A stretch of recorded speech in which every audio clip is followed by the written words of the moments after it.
श्री स्वामी समर्थ. नमस्कार सर्व मैत्रिणींना. आज आपण करणार आहोत की तांदळाचे खिचिया पापड, परंतु आपण हे वेगळ्या प्रकारे करणार आहोत. तुम्ही बऱ्याच जणींनी खूप व्हिडिओ बघितले असेल, खूप प्रकारचे तुम्ही खिचिया पापड तांदळाचे केलेले असेल, परंतु आज हा वेगळा खिचिया पापड आहे. म्हणजे त्यामध्ये आपण बटाटा, कांदा, मिरची हे सर्वही साहित्य टाकून आपण आज खिचिया पापड बनवणार आहोत. आणि इतके खायला खूप छान, टेस्ट पण वेगळी लागते आणि खूप छान हे पापड खुसखुशीत होत असतात. तर त्याची संपूर्ण रेसिपी मी आजच्या व्हिडिओमध्ये तुम्हाला सांगत आहे, कारण हे आपले पापड हे थोडेसे वेगळे आहे. तर त्यासाठी मी 1.5 किलोचे पापड घेतलेले आहे. तर मी हे मोजून माप घेतलेलं आहे. माझं जितकं पीठ भरल तितकं हे 1.5 पातेलं पीठ भरलेलं आहे, तांदळाचं दळून घेतलेलं. तर त्यासाठी तांदूळ फक्त एकदा पाण्यातून धुवून एकदम सुकवायचे आहे, परंतु ते उन्हात न सुकवता आपण ते सावलीत सुकायचे आहे आणि नंतर ते बारीक दळून आणायचे आहे. तर अशा पद्धतीने मी दीड पातेलं पीठ आहे. तर मग मी 2 पातेले हे पाणी ठेवत आहे उकळण्यासाठी किंवा खिचिया घेण्यासाठी. कारण एक पातेलं असलं तर एक पातेलं पीठ असेल तर एक पातेलंच आपण पाणी घेणार आहोत. तर त्याप्रमाणे माझं 1.5 पातेलं आहे. तर मग मी थोडंसं जास्त घेतलेलं आहे पाणी, कारण कधी कधी कमी पडतं. त्यासाठी आपल्याला एक्स्ट्रा थोडंसं पाणी घ्यायचं आहे हे खिचिया पापड बनण्यासाठी. म्हणजे आपण गॅसवरती एका बाजूला थोडंसं गरम करून ठेवायचं, जर कमी पडलं तर आपण ते टाकू शकतो. तर अशा पद्धतीने हे बघा, हा बटाटा आहे, तो बटाटा मी बारीक किसून घेतलेला आहे. त्यानंतर तो कांदा पण आहे, तो पण किसून घेतलेला आहे. त्यानंतर इथे पापड खारा आहे, नंतर मीठ आहे, तीळ आहे, त्यानंतर आपली ही मिरची वाटलेली आहे, कारण त्यामुळे एक वेगवेगळ्या मिरची जर टाकली तर वेगळ्या प्रकारची एक टेस्ट येते कांद्या बटाट्यानी. आणि तुम्हाला असा प्रश्न पडेल की हे पापड खराब होतात का, परंतु बिलकुल नाही, कारण हे सगळंही त्या पाण्यामध्ये शिजून येतं. त्यामुळे हे पापड खराब लागत नाही किंवा कुठेही तुम्हाला कांदा बटाटा हे त्या पापडमध्ये दिसत नाही. पूर्णपणे वाफून शिजून येतं, त्यामुळे ते पूर्णपणे मेल्ट होतं असतं. परंतु त्याची चव आहे ना, ती एकदम अप्रतिम आहे. त्यामुळे हे पापड तुम्ही नक्कीच ट्राय करा. तर हे सर्व साहित्य मी त्या पाण्यामध्ये, एकदम पाण्याचा एकही थेंब न टाकता आपण हे पापड बनवत आहोत. तर हे सर्व साहित्य मी टाकून घेतलेलं आहे. पापड खार हा आपलं एक पातेलं असेल, म्हणजे 1 किलो जर तांदळाचं पीठ असेल तर आपल्याला 20 ग्रॅम पापड खार हे प्रमाण तुम्ही लक्षातच ठेवायचं आहे.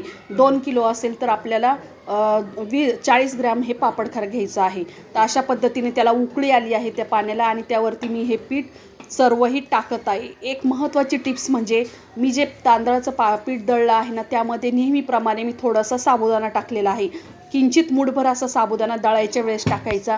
त्यामुळे आपले पापड आहे ना एकदम पांढरे शुभ्र आणि छान खुसखुशीत होत असतात. तर अशा पद्धतीने मी टाकलं पीठ आणि ह्याला एक उकळी येऊन दिली. त्याला काही ताट ठेवलं फक्त, आणि एक छानशी 10 मिनटं अशी एक उकळी येऊन द्यायची आहे. उकळी आल्यानंतर ते पीठ असं आपण त्याला खिची घ्यायची आहे त्याची, म्हणजे एकदम छान पूर्णपणे ते घट्ट एकसारखं जीव करायचं आहे. आणि अर्धा तास आपण त्या मंद आचेवरती, जी आपले गॅसची फ्लेम आहे त्यावरती आपल्याला अर्धा तास असंच ठेवायचं आहे. त्यावरती एक कापड घ्यायचं, कॉटनचं कापड असेल तरी चालेल किंवा रुमाल असेल किंवा नॅपकिन असेल, ती ओली करून आपल्याला त्या पापडाच्या पिठावरती ठेवायचं आणि वरती झाकण ठेवायचं आहे.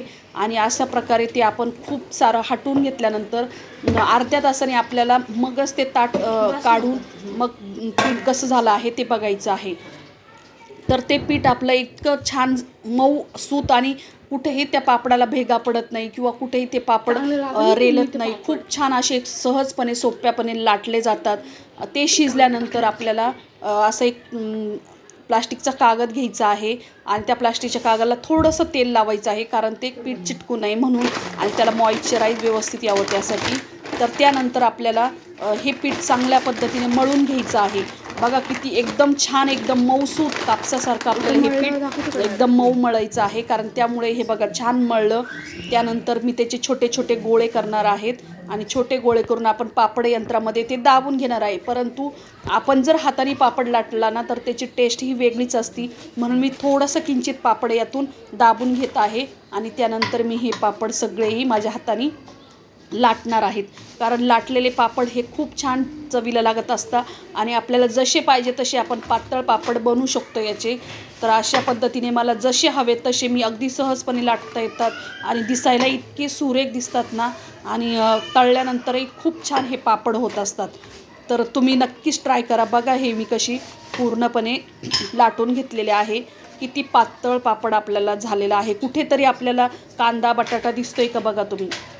एकदम सुरेख पापड आणि त्यामध्ये मिरची असल्यामुळे ना एक प्रकारची छान फ्लेवर येतो त्याला आणि छान ते पापड असे तोंडाला एक चव येते. त्यामुळे आपण नुसते जरी पापड खाल्ले ना तरी लहान मुलं पावसाळ्यात पण आपल्याला खूप छान मजा येईल हे पापड खाण्यासाठी. तर असे सर्वही मी हे पापड लाटून घेतलेले आहे. फक्त थोडेसे दाबते आणि हाताने सर्वही पापड मी लाटून घेतले. त्यानंतर छानपैकी त्यांना टेरेसवरती उन्हात वाळायला टाकलेले आहे. वाळून झाल्यानंतरही आपले पापड खूप छान दिसतात आणि ही रेसिपी तुम्ही नक्की ट्राय करा, कारण ही रेसिपी नवीन आहे आणि खूप छान असे ते पापड आपले होत असतात. कारण बऱ्याच जणींना तुम्ही व्हिडिओ बघितला असेल, खूप सारे खिचड्या पापड असेल, परंतु हे आपले हे जरा वेगळे आणि हटके पापड आहेत. तर हे पापड वाळून बघा किती छान एकदम पातळ पापड, कुठेही काही तुम्हाला दिसणार नाही, अगदी प्लेन आणि एकदम मऊसूत आणि अजिबात तेल न वापरता हे पापड बनवलेले आहे आपण. तर हे पापड अशा पद्धतीने झाल्यानंतर मी हे तळून घेते. बघा इतका पटकन फुलतो ना, एकदम कागदासारखा हा पापड दिसतो आणि तोडायलाही इतकं सहज, नुसता हात लावल्या क्षणी तो लगेच पापड तुटतो आणि तोंडात टाकता क्षणी तो लगेच विरघळतो तोंडामध्ये.